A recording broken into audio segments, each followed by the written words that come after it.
5 দিনের জোরের ইস্তেমার কাজ করতে এসে টঙ্গীর তুরাগ তীরে জুবাইর ও সাতপন্থীদের মধ্যে সংঘর্ষে 3 জন নিহত হয়েছে। গেল রাত 2টার দিকে টঙ্গীর কামারপাড়া ও স্টেশন রোড সহ বিভিন্ন জায়গায় জুবাইরপন্থীরা রাস্তার উপরে লাঠি সোটা নিয়ে বিভিন্ন জেলা থেকে আগত সাতপন্থীদের বাধা দেয়। এ সময় জুবাইরপন্থীরা ইট পাটকেল ও আগুনের মশাল নিক্ষেপ করে। এ সময় দুই পক্ষের মধ্যে ধাওয়া পাল্টা ধাওয়া হয়। এ সময় ধারালো চাকু ও চাপাতি দিয়ে কয়েকজনকে আঘাত করা হয়। এতে 3 জন নিহত হন। নিহতরা হলেন বরগুনার তাজুল ইসলাম ও কিশোরগঞ্জের আমিনুল ইসলাম বাচ্চু। অপরজনের পরিচয় এখনো পাওয়া যায়নি। আহত অবস্থায় বিভিন্ন হাসপাতালে ভর্তি হয়েছে আরও শতাধিক মানুষ। এলাকায় উত্তেজনা বিরাজ করায় আইনশৃঙ্খলা রক্ষাকারী বাহিনীর সদস্য মোতায়েন করা হয়েছে। এই বিষয়ে সকাল 10টার দিকে উলামায়ে কেরাম ব্রিফিং করবেন বলে জানিয়েছেন মুফতি মুয়াজ বিন নূর।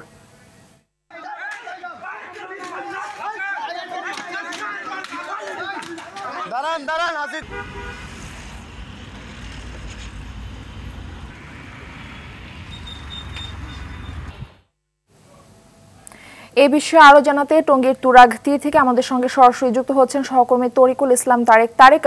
সংঘর্ষের পর আইন শৃঙ্খলা বাহিনীর তৎপরতা এখন কেমন দেখছেন এবং এলাকার পরিস্থিতি কি, বিস্তারিত জানাবেন। মার্ফি, আপনি জানেন যে গত রাত থেকে যে একটি অপ্রীতিকর ঘটনা ঘটেছে তাতে কিন্তু 3 জনের মৃত্যুর সংবাদ নিশ্চিত করছে। কিন্তু এখন পর্যন্ত কিন্তু এখানে কিন্তু একটি থমথমে অবস্থা বিরাজ করছে এবং আমরা দেখতে পাচ্ছি যে রাত থেকেই কিন্তু সাতপন্থী যে নিজামের যে অনুসারীরা তারা কিন্তু এই মাঠে অবস্থান নিয়েছে এবং গত রাতে আজকে সকাল 10টায় একটি প্রেস কনফারেন্স করার কথা ছিল এবং সেটি হয়েছে। সেখানে মুয়াজ বিন নূর, যিনি সাতপন্থী একজন কর্মী, দাওয়াতের কর্মী, তিনি আমাদের গণমাধ্যমকে জানিয়েছেন যে এই যে তারা আজকে 20 তারিখকে উদ্দেশ্য করে তারা এই যে তুরাগ তীরের পশ্চিম পাশে তাদের যে মার্কাজ রয়েছে সেই মার্কাজে তারা অবস্থান নিয়েছিল এবং তাদের যে সাথীরা রয়েছে তাদের সংখ্যা বেশি হয়, তারা রাস্তায় অবস্থান নিয়েছিল। সেই একটি পর্যায়ে কিন্তু জুবাইরপন্থী যারা রয়েছে তারা তাদের উপরে হামলা করে, সেই হামলার কে কেন্দ্র করে কিন্তু তারা মাঠে প্রবেশ করে এবং এখন পর্যন্ত তারা মাঠে অবস্থান করছে এবং সেই হামলায় কিন্তু 3 জনের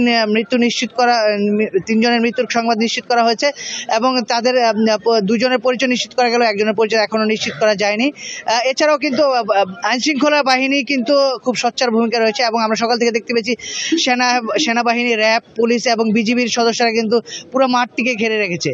তো সাতপন্থীর যেই অনুসারী রয়েছে তারা বলছে যে তারা তাদের শীর্ষ মুরব্বীরা ঢাকাতে বিভিন্ন দপ্তরে যাচ্ছে এবং তারা কিন্তু এই যে তাদের যেই মাঠের যে ইস্তেমার অনুমতির যে বিষয়টি রয়েছে এবং যে আনুষ্ঠানিকতা রয়েছে সেগুলোকে সম্পন্ন করার জন্য তারা ঢাকাতে রয়েছে এবং এখন কিন্তু তারা তাদের সকল সাথীরা এখনো পর্যন্ত মাঠে আসছে এবং এখন পর্যন্ত মাঠে তারা অবস্থান নিচ্ছে এবং 20 তারিখে তারা এই তাদের যে 5 দিনের জোর সেটিকে সম্পন্ন করবে বলে তারা জানিয়েছে। তো এই ছিল আমার কাছে সর্বশেষ তথ্য। মার্ফি, ধন্যবাদ আপনাকে।